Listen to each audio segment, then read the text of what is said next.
सुभद्रा के पायल अपन पाँव में डाले के साहस कैसे कैले तू? बोल। मालिक। ओ चुप।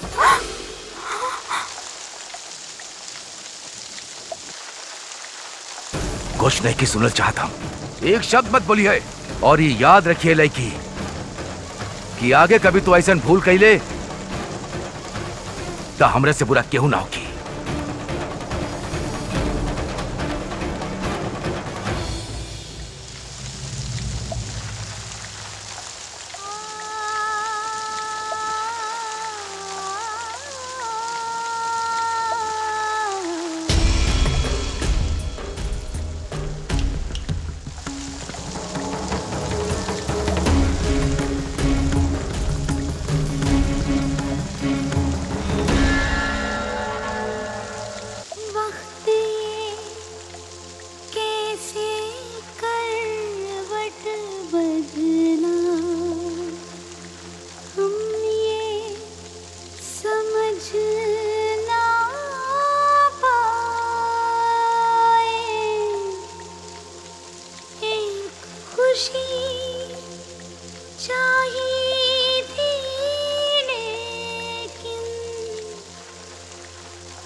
इतना गुस्सा काहे भइला?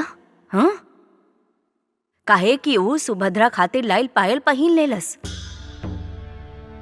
दुख भइल? माँ जैसन आप सोच अलबानी वैसन नहीं खे। हम सब समझतानी, हमके ये लड़की इतना पसंद नहीं खे। बाकी ई बात पर बेटा इतना गुस्सा होकर ठीक नहीं खे। ई बात पर तू ओकरा के डाटा हम समझ सकतानी, बाकी तू ओकरा पर हाथ उठैला। एक जोड़ी पायल खातिर इतना गुस्सा धर्मपुर के मालिक के शोभा नहीं खे देत। तहरा के दुख एक खातिर नहीं खे भइल कि वो सुभद्रा के पायल पहिनलस। तहरा दुख यही खातिर भइल बा कि कहीं न कहीं तहार मन में ऐसा लागता कि वो सुभद्रा के जगह ले रहल बिया। सुभद्रा के जगह क्यों नहीं खेले सकत माँ? जब तहरा के लागता कि वो सुभद्रा के जगह नहीं खेले सकत तो वो पायल पहनी एकरा से का फर्क पड़ेला? तो इतना गुस्सा काहे?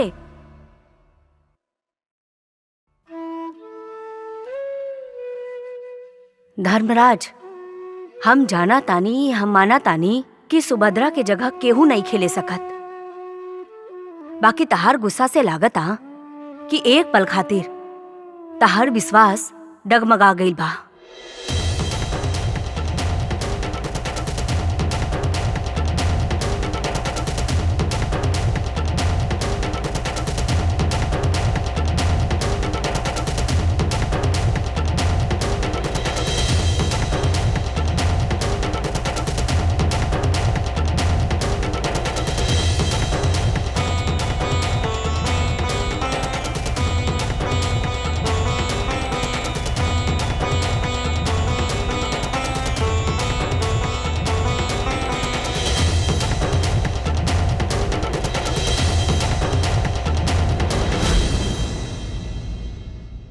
पापा, अच्छा भइल आप आ गई नी। हमरा से ये प्रश्न हल ना हो रहल बा। का भइल पापा? कोनो फिर से लेटर अंग्रेजी में आयल बा? हम पढ़ दी? ना, कोनो लेटर नहीं आइल। फिर का भइल? ई का बा पापा? ई तहार फ्रेंड हिया ना वो लड़की, तहार हितेन भाई बड़ काम कई लेता। सबे खातिर भेंट लाइल रही, ओकरो खातिर लाइनी। एगो काम करा हमार, तनी जाके ओकरा के दे दा। पापा आप ही लाइल बानी तो आप खुद ओकरा के दे दी। हम बोलनी ना, तू जाके दे दा, चला। का भइल, आप गुस्सा बानी उनका पा? हाँ, तू तो जाने लू ना, तहार माँ की केहू जगह लेल चाहे ता हम देख नहीं खी सकत। सबे खातिर भेंट लाइल रही ता तहार माँ खातिर पायल भी लाइल रही। वो लड़की आपन पाँव में डाल लेलस। भूल ओकर नहीं खे, हम ही बोले रही ओकरा की कबड़ पे पड़ल बा ले ले, तो ले लेलस। तो हमरा से सहन ना भइल और हम ओकरा के चल अब जायदा इस सब बात के। ये ओकरा के देखे आवा और हमार कमरा में आवा, गणित सिखा देता नहीं। जा।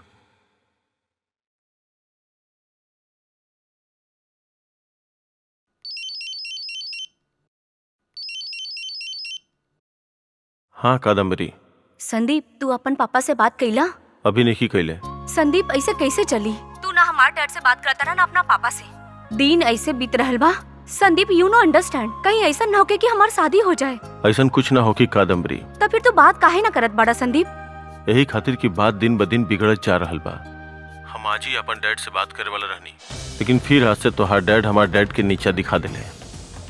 वो जो 7 कंट्रीज के बिजनेस कॉन्ट्रैक्ट रहे, वो तोहार पापा हमार डैड के हाथ से छीन ले ले। अब तू ही बतावा का करी हम? कैसे जाके अपन डैड की कहीं कि उनके दुश्मन की बेटी से हम? संदीप, हम के तरह से मिले के बा आज ही।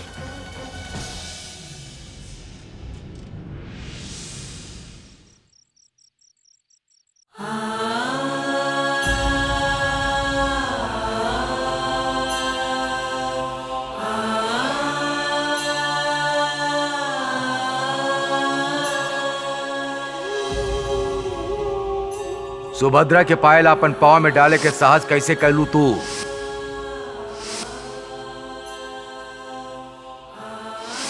और याद रखिए लड़की कि आगे कभी तू ऐसा भूल कैले तो हमरा से बुरा केहू ना होगी।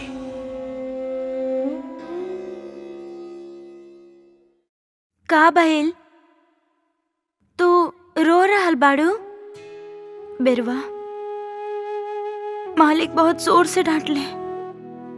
हमरा ना पता रहे कि मालिक को भेंट मालकिन खातिर लायल रहनी।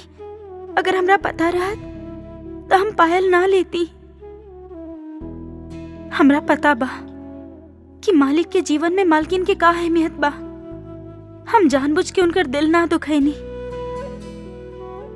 पता ना मालिक का सोच रहल होखिए। बहुते गुस्सा बाड़े ना? ना, बहुते गुस्सा नहीं खन, ऐसे यू तारा खातिर भेजले हैं। अब रोवल बंद करा।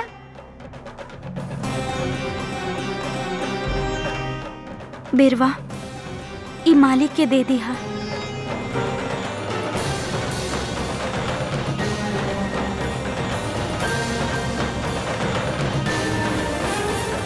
सुभद्रा के पायल अपन पाँव में डाले के साहस कैसे कर? सुभद्रा के पायल अपन पाँव में डाले के साहस कैसे? याद रखिए लड़की कि आगे कभी तू ऐसा भूल कैले कि आगे कभी तू ऐसा भूल कैले तो हमरा से बुरा केहू ना होगी।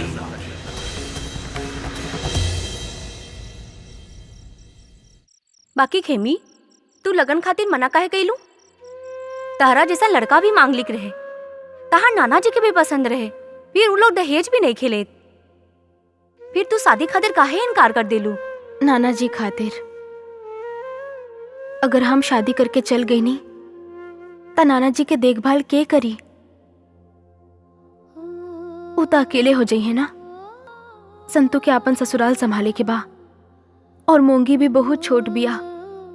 वो अकेला नाना जी के कैसे ध्यान रखी?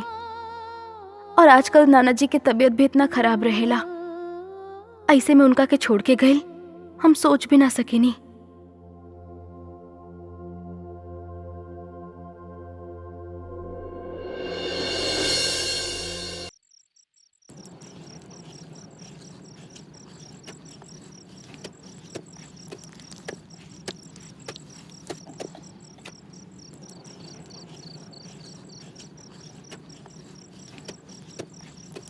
का भइल बहिन? तू खुश नहीं खो दिख रहा? संतू, हमें शादी नहीं की कइल चाहत। बाकी खेमी, तू लगन खातिर मना काहे कइलू? तारा जैसा लड़का भी मांग लिख रहे, तहार नाना जी के भी पसंद रहे, फिर वो लोग दहेज भी नहीं खेले, फिर तू शादी खातिर काहे इनकार कर देलू? नाना जी खातिर अगर हम शादी करके चल गई नी तो नाना जी के देखभाल के करी?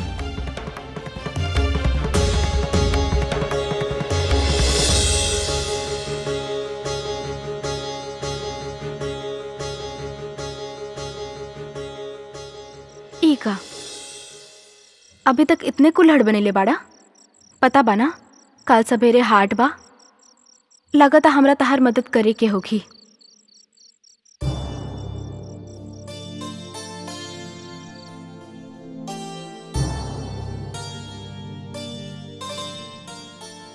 त तू ई खातिर शादी नहीं के करत काहे कि तहार नाना जी के देखभाल के करी?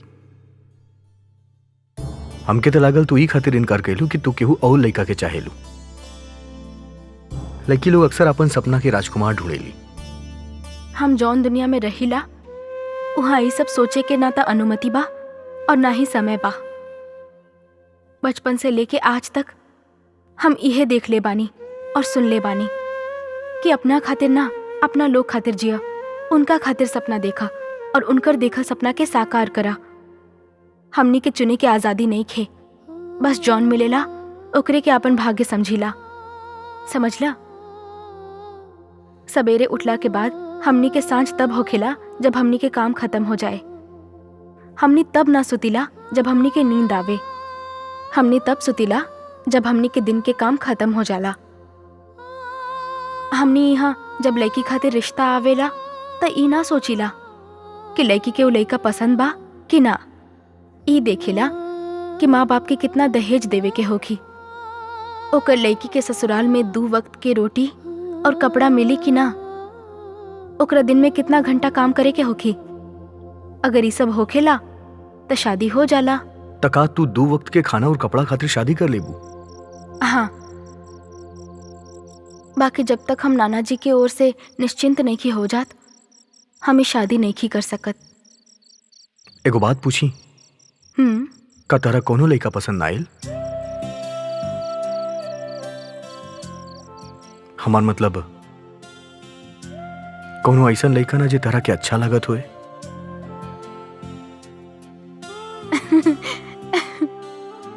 हसत काहे बाड़ू?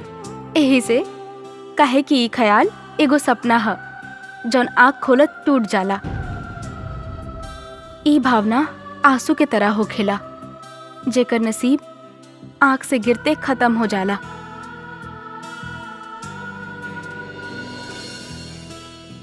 अरे ई का कुल्हड़ बिगाड़ देला। लागत भाई चाक ठीक नहीं खे आज। लेकिन काम तो यही से चलावे के होखी, नया खरीदे के पैसा जे नहीं खे। तहरा अपन हाथ थोड़ा अलग ढंग से साधे के होखी, अपन पकड़ बदले के होखी। काम तो कर ही के बा। लाव हम बतावतानी।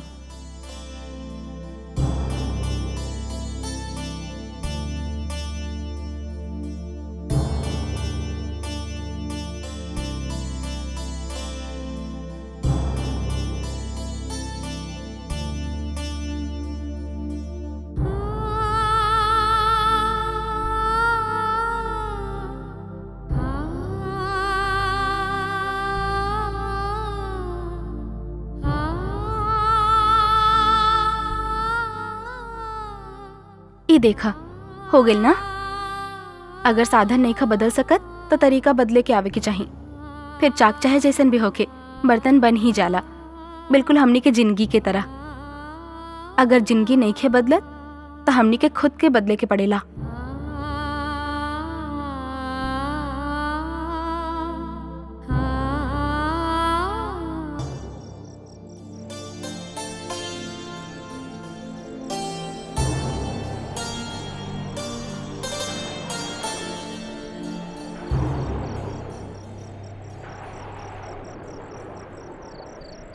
बचपन से लेके आज तक हम इहे देख ले बानी और सुन ले बानी कि अपना खातिर ना आपन लोग खातिर जिया, उनका खातिर सपना देखा और उनकर देखल सपना के साकार करा।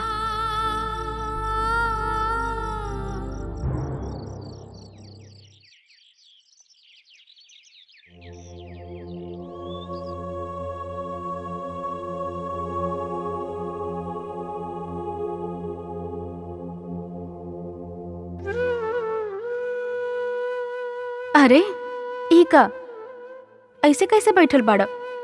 रात भर सुतला नहीं खका या फिर आंख खोल के सुतल रहा? अब तक तो सुतल ही रहनी, अब जाके नींद खुलल बा। मतलब? हम तोरा से एगो बात कहे चाहता नहीं खेमी। का? तू शादी खातिर हाँ कर दा खेमी, और वैसे भी तोहार नाना जी की खुशी तोहार शादी में ही बा। तू अपन नाना जी के बहुत ध्यान रखले बाड़ू, बहुत सोचे लू उनकरा खातिर, पर अब तू अपना आप खातिर सोचा। बाकी नाना जी के ख्याल के रखी। ओकर चिंता तू मत करा, हम तोहार नाना जी के ध्यान रखब। अच्छा, कब तक? कुछ दिन में तहार सजा पूरा हो जाई, ओकरा बाद तो वापस ना लौटब हम वापस। ऐजे तहार नाना जी और मूंगी के पास रहब। बाकी काहे? काहे कि हम सीखे चाहता नहीं कि वो जिंदगी का हो खेला, जेकरा चुने में आजादी नहीं खे, जेकरा जोन मिल जाए ओकरा ही भाग्य मान लिहल जाला। हमार बात माना खेमी, वो लइका मांग लिखा तोरा 2 वक्त के खाना भी दे सकेला, ओकरा से शादी करला। ना, हम नाना जी के छोड़ के ना जाई। रुका खेमी, अब तक तू हमार पूरा बात ना सुन लू। भले ही तहरा पास तहार नाना जी के संभाले के समय होखे, पर शायद तहार नाना जी के पास समय नहीं खे। तहार नाना जी के तहार शादी के बहुत चिंता बा। अगर ये चिंता कम ना भइल तो ये चिंता उनकर उम्र कम कर देई। हम वादा करता नहीं खेमी कि हम तहार नाना जी के पूरा ख्याल रखब, बस तू उनकर इच्छा के और उनकर खुशी के ख्याल रखा। तू ऐसन काहे कर रहल बड़ा? आपन दुनिया के छोड़ के यहाँ हमनी की दुनिया में काहे रहल चाहताड़ा तू? कुछ चीज इंसान के समझ के बाहर होखेला खेमी, जैसे आंख के आंसू, वो खुशी में भी बहेला और दुख में भी बहेला। और जाने लू, सच कहा कि आंख में आंसू यही खातिर होखेला ताकि वो बह सके। ई का तहार आँख के नीचे तो काला गड्ढा पड़ गइल। रात भर सुतल ना? वो बाहर बहुत गर्मी रहे, ये खातिर नींद ना आवत रहे। गर्मी? हमनी तो अंदर सुतल रही, फिर भी हमनी के रात भर ठंडा लागत, और तू तो बाहर सुतल रह, फिर तेरा गर्मी कैसे लग सकेला? खेमी दीदिया, इनका से पूछे ना, ई रात भर काहे ना सुतले? मोंगी, बहुत सवाल पूछे लू तू। चला, परेशान मत कर, चल अंदर चाय बनावे, चला।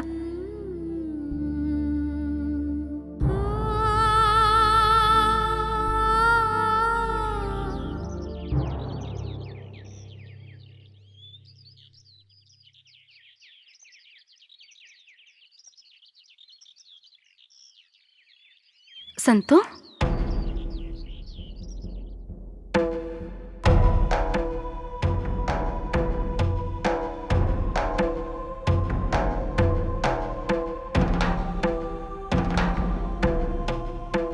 संतो, का भइल? तो रोवत काहे बाड़ू? बहिन, हम अपन ससुराल वापस ना जाइब।